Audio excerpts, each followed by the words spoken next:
Je vais être franc avec vous, je commence à aimer ça des petits teases au-dessus de mon épaule.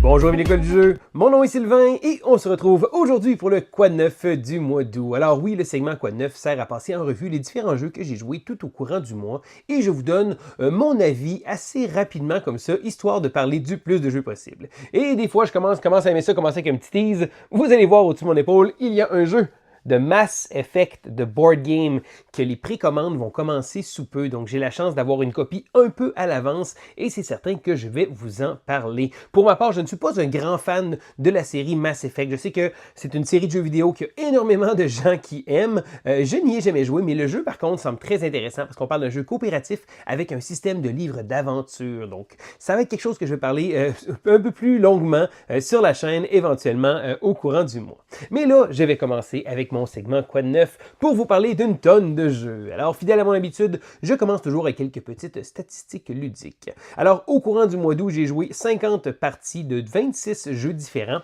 et là-dedans, il y en a 9 que c'était la première fois que j'y jouais. Alors, je commence immédiatement avec quelques jeux, mes expériences et je vais finir aussi avec mes 3 coups de cœur du mois. Alors, je commence premièrement avec un petit jeu que j'ai teasé le mois passé. Hein. C'est beau, hein, je fais les teases, mais c'était pour le jeu Zoo On cette fois-ci. Alors, Zoo On est un petit jeu très familial, mais vraiment trop mignon. Alors, c'est un jeu qui va avoir une campagne de socio-financement au courant des prochains mois. Donc, c'est une campagne que je suis avec beaucoup d'intérêt parce que j'ai parlé aux auteurs du jeu qui sont vraiment super et ça a été le fun de pouvoir voir. Et c'est un processus qui est différent aussi parce que là, on parle vraiment d'un jeu très familial, mais pour ma part, j'ai joué beaucoup avec mes enfants et on a vraiment beaucoup apprécié. Donc, j'ai hâte de vous en parler un peu plus du jeu. Alors, c'est un jeu de construction de tableau où on va devoir tenter de construire notre petit zoo et là, on va devoir faire de la pige de cartes. Donc, on va avoir certaines cartes qu'on va devoir faire des enclos avec un habitat, de la nourriture pour pouvoir amener certains animaux et faire des points de victoire. Donc, oui, c'est vraiment cute, mais il y a un bon petit jeu intéressant en arrière. C'est certain que c'est pas un jeu qui est costaud, mais le jeu se veut à pouvoir se jouer justement avec un grand éventail de types de joueurs. Donc, on peut jouer en famille avec les enfants. On peut également jouer entre adultes. Bon, un petit jeu plus léger comme ça ici, mais je trouve que vraiment le visuel est vraiment réussi. J'ai très hâte de vous le présenter sur la chaîne. Donc, je continue en fait avec un jeu qui s'appelle Undergrove. Alors, Undergrove est le fameux jeu de champignons de l'autrice de Wingspan. Alors, Elizabeth Hargrave a produit quelques jeux ici et là, mais son plus connu et le plus populaire reste quand même Wingspan. Donc, ici, c'est la compagnie AEG qui a fait une campagne de socio-financement l'an dernier que j'ai participé. Alors, j'ai pas pu passer à côté de ça. Et ce que j'ai beaucoup aimé, c'est que j'ai pris la version Deluxe Kickstarter qui vient avec des tuiles en bois. Alors non, la version magasin ne viendra pas avec tout ce beau petit bling-là. J'ai droit à un petit champignon qui est vraiment joli et la présentation visuelle est vraiment super. Le fait que le jeu était très écologique également, aucun plastique qu'il y avait dessus, tout était dans des boîtes, tout était des petites boîtes même pour mettre les choses dedans. Je trouve que vraiment la qualité de production est très intéressante. Le jeu aussi, il est bien. J'ai joué quelques parties à date. Je dirais que c'est pas un aussi gros succès instant que Wingspan par contre, mais je l'ai tout de même trouvé meilleur que Mariposa entre autres ou d'autres petits jeux comme ça. Donc c'est un jeu on va faire du engine building, donc on va devoir, et premièrement, le thème est vraiment génial, on incarne un pain Douglas, et on est un arbre, bref, et on doit essayer de se répandre, donc faire des petites pousses un peu partout. Et avec ça, on va utiliser la symbiose qu'il y a avec les champignons. Donc, Elizabeth Hargrave est une grande fan d'oiseaux, mais également de champignons, donc c'est vraiment un de ses hobbies, elle aime vraiment beaucoup ça, et on a droit à une tonne de sortes de champignons. Et à la base, qu'est-ce qu'on va faire? C'est qu'on va on va devoir utiliser des actions pour pouvoir générer des ressources, pour pouvoir justement s'étendre un peu. Et c'est vraiment cette espèce de symbiose-là qu'on va faire avec les différents champignons. Alors, on va avoir des petites pousses qu'on va mettre et des racines qui vont dire c'est où qu'on peut activer. Donc, ça va être une espèce d'activation de tuiles qu'on possède. Et là, on va devoir essayer de se répandre un peu. Le jeu offrait des bonnes idées et j'ai trouvé ça intéressant parce qu'il y a quand même plusieurs façons de faire des points un peu. Encore là, je pense que c'est un bon jeu, c'est juste pas le wow que je pense. J'aurais probablement voulu m'attendre comme étant donné que Wingspan était très haut dans mon estime. Le prochain jeu que je veux vous parler est un petit jeu de positionnement de tuiles qui s'appelle Umbrella. Alors, Umbrella est un puzzle de positionnement spatial. Donc, on va devoir aligner certains jetons selon certains assortiments de couleurs de manière à pouvoir réaliser des agencements, donc des patterns. On a différents patterns qu'on doit réaliser et pour ce faire, on va devoir changer l'endroit, un peu à la façon de Labyrinthe. Je ne sais pas si vous vous rappelez ce vieux jeu-là où on poussait une tuile et il y en avait une qui sortait. Eh bien, c'est un peu le même principe sur notre grille qu'on va avoir. Alors, on va avoir une grille avec les 4 côtés comme ça et dans le milieu, on va avoir plein de petits jetons. Et lorsqu'on va récupérer un jeton, on va le récupérer parce qu'entre les joueurs, il y a des espaces et dans le milieu aussi. Donc, il y a toujours un espace entre les joueurs comme ça qui va pas avoir des jetons. Et lorsqu'on prend un jeton, on le prend par exemple de la droite, donc du milieu, entre les joueurs à droite, et on va pousser. Ça va faire en sorte que, on va sortir un jeton qui va aller se placer vers la gauche. Donc, on peut placer des jetons pour les autres joueurs au milieu, on peut en placer sur les côtés. Et des fois, lorsqu'on va vouloir avoir certaines couleurs de jetons, on n'aura pas nécessairement qu'est-ce qu'on veut. Donc, si je veux vraiment un jeton rouge, il faudrait qu'il arrive à droite pour arriver là pour que ça fitte, eh bien, ça se pourrait qu'il n'y en ait pas de l'autre côté parce que les joueurs vont se promener comme ça. Et lorsqu'on complète un agencement, on va donner l'agencement aux autres joueurs et on peut également avoir un petit côté de course parce que ça reste un jeu très très rapide et on peut même terminer ça encore plus rapidement si on réussit à compléter tous nos objectifs avant que les autres joueurs aient réussi à en faire un. Il faut qu'on fasse un objectif, on le passe à la personne à notre gauche. Donc, il se passe un petit peu d'action comme ça. Ça reste un petit puzzle très intéressant. C'est rien de révolutionnaire, ça joue très rapidement et je trouve ça quand même très très bien pensé et c'est vraiment agréable à jouer. Le prochain jeu que je vais vous parler est un gros jeu et celui-là, c'est un jeu que je n'avais pas backé en socio-financement. C'est un ami à moi, c'est mon ami Étienne, qui avait backé Mistwind.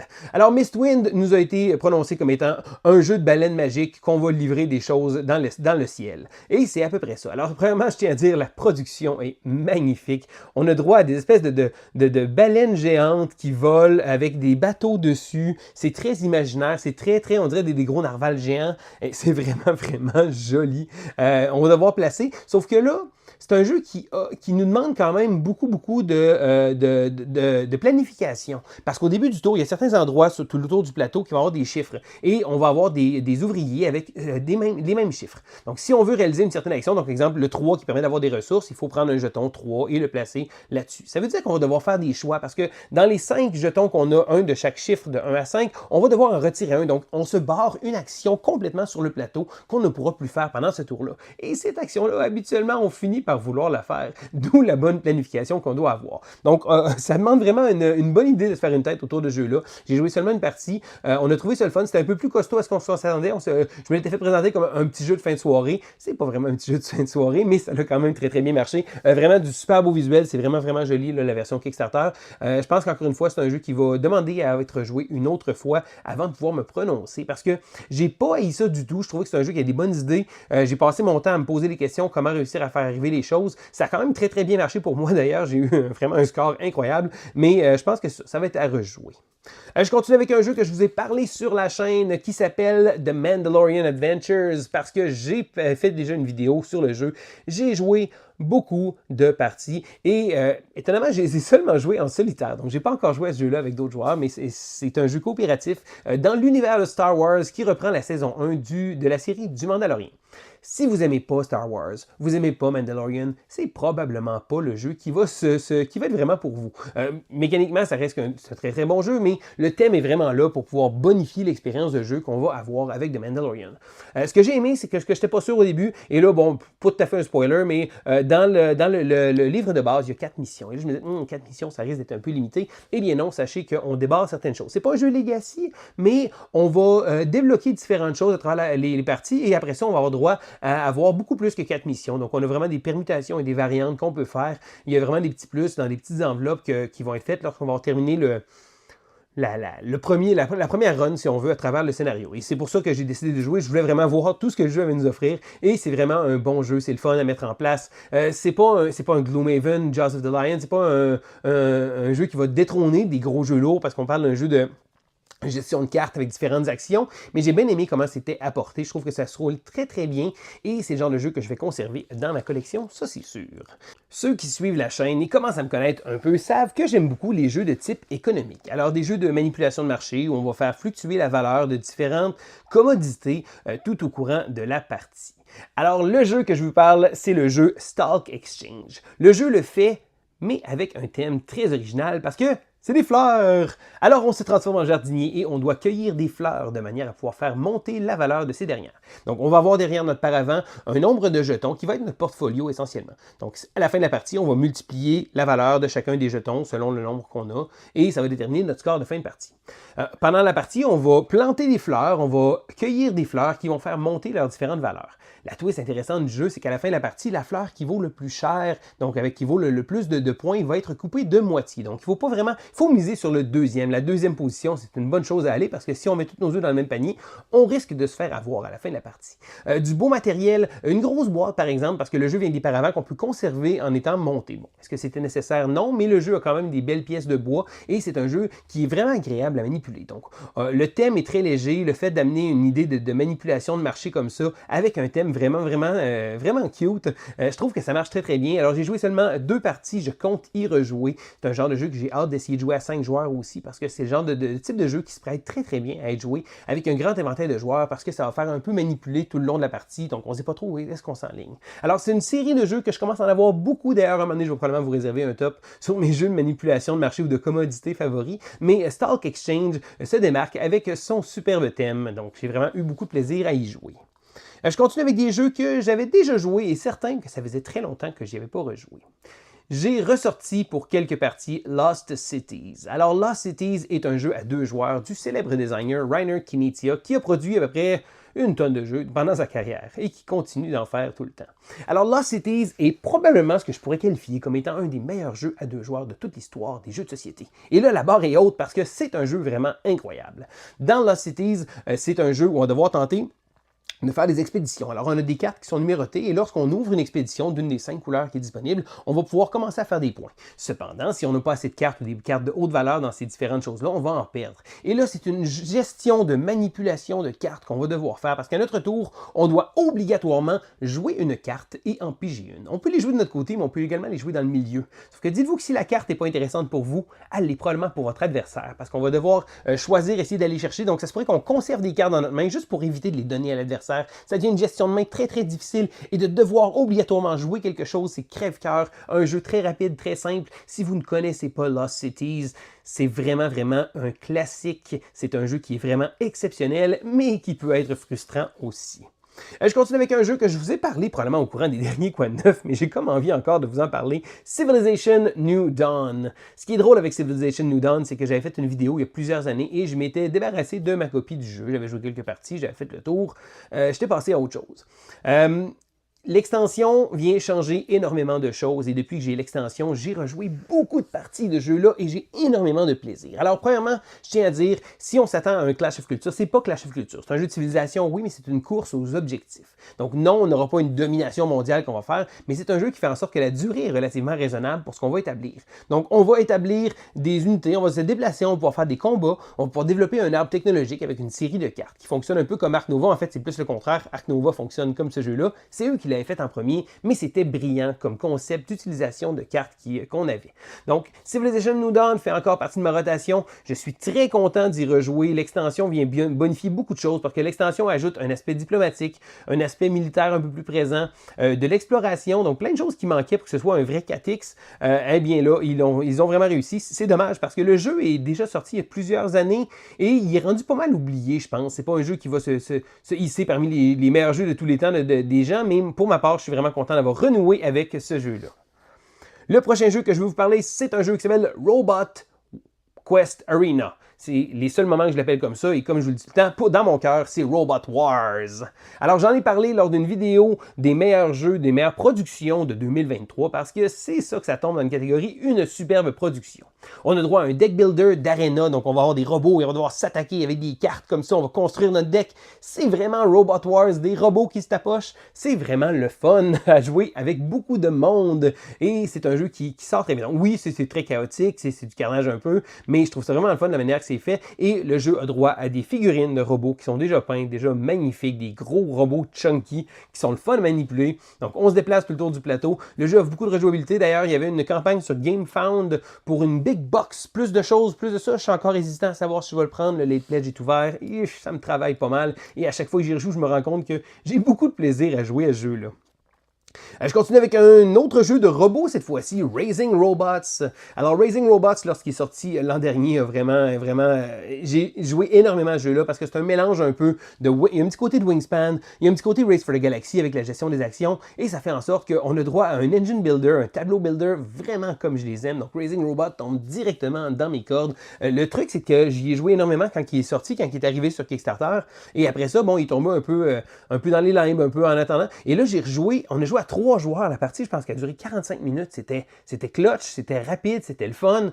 Malheureusement, le seul bémol probablement, c'est que ça va vite, fait que t'as pas le temps de construire un engine autant que tu voudrais, mais ça, c'est souvent reflété dans beaucoup de jeux, des fois, lorsque notre moteur commence à bien aller, bien la partie prend fin, parce que oui, bon, c'est ça, ils veulent pas que tu bragues avec tes choses, ça reste que c'est la montée en puissance qui est intéressante dans Raising Robots. Ça se peut que ça marche, ça se peut que ça marche pas, mais vraiment un excellent jeu. Et là, je suis rendu à mon top 3, donc mes 3 coups de cœur du mois d'août. Alors, je commence avec une toute petite boîte qui s'appelle Les Fiefs de Norbois. Alors, For Northwood est un jeu assez unique parce qu'on a droit à un trick-taking game, donc un jeu de levée avec un seul joueur. Alors, un jeu de pli ou un jeu de levée, là, lorsqu'on a une sorte, on peut suivre, il y a des atouts, des choses comme ça, mais là, on a droit à un truc à un joueur. Et là, j'en avais vu à 2 joueurs que je trouvais vraiment phénoménal, parce que, wow, faire des jeux de levée, d'habitude, ça prend beaucoup de joueurs. Et là, c'est en solo, et c'est tellement bien fait. Alors, une petite boîte vraiment mignonne, laissez-vous pas berner par les petites images très, très cutesy. Ça reste un jeu qui offre un bon challenge. Lorsqu'on fait la première partie, c'est de réussir à... On a certains points à aller réussir à avoir, selon une configuration. Et le jeu nous offre une configuration de base assez simpliste. Ah, pour votre première partie, utilisez telle carte, telle carte, telle carte. Parfait. Je fais ma partie, je suis comme, OK, finalement, c'est bien, ça roule bien, mais c'est un peu facile. Je prends une partie normale ou une partie avancée, comme ils disent. Et là, c'est là que... Wow, ça a vraiment pas été à mon avantage.